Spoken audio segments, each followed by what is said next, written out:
পুরা সিন্ডিকেট বাংলাদেশের কথা, ইরানের যুদ্ধ এনে সিন্ডিকেট করতেছে। শনি একটা রায়েরবাগ সব পেট্রোল পাম্প বন্ধ করে দিয়েছে, হুদে একটা কাগজ লাগায় তেল নাই, তেল কিন্তু স্টক আছে, মানে 120 টাকা তেল এখন 150 টাকা বেচবো, এটা বাংলাদেশের নিয়ম। তেল দিতেছে না, ওই বন্ধ করে থুয়ে দিয়েছে চুপচাপ।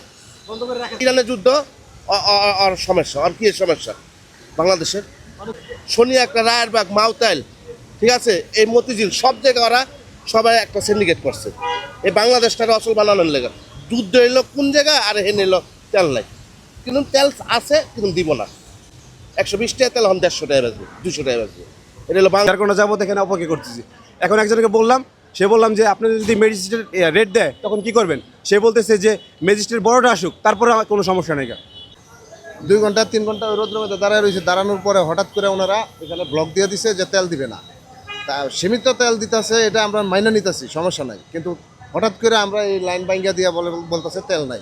তা আমাদের কথা হইলো যে দেশের মধ্যে যে একটা সিন্ডিকেট তৈরি হইতেছে, ঠিক আছে, তো তেলের যে মাপ এটাও সঠিক দেয় না। আপনার তেলের মাপটা যদি সঠিক দেয় আমি জানবো কীভাবে? হঠাৎ করে যাও যাও যাও যাও তাড়াতাড়ি যাও, ঠিক আছে, তার মানে আমার কোনো অপশন নাই কথা বলার যে তেলটা কীরকম দিচ্ছে। আমি গতকালকে তেল নিচ্ছি, আমার 12 লিটার তেল ধরে FZ ভার্সন 2 এ, ঠিক আছে, ওনারা আমার 12 লিটার তেলের হিসাবে আমার তেল দেখাইছে 14 লিটার।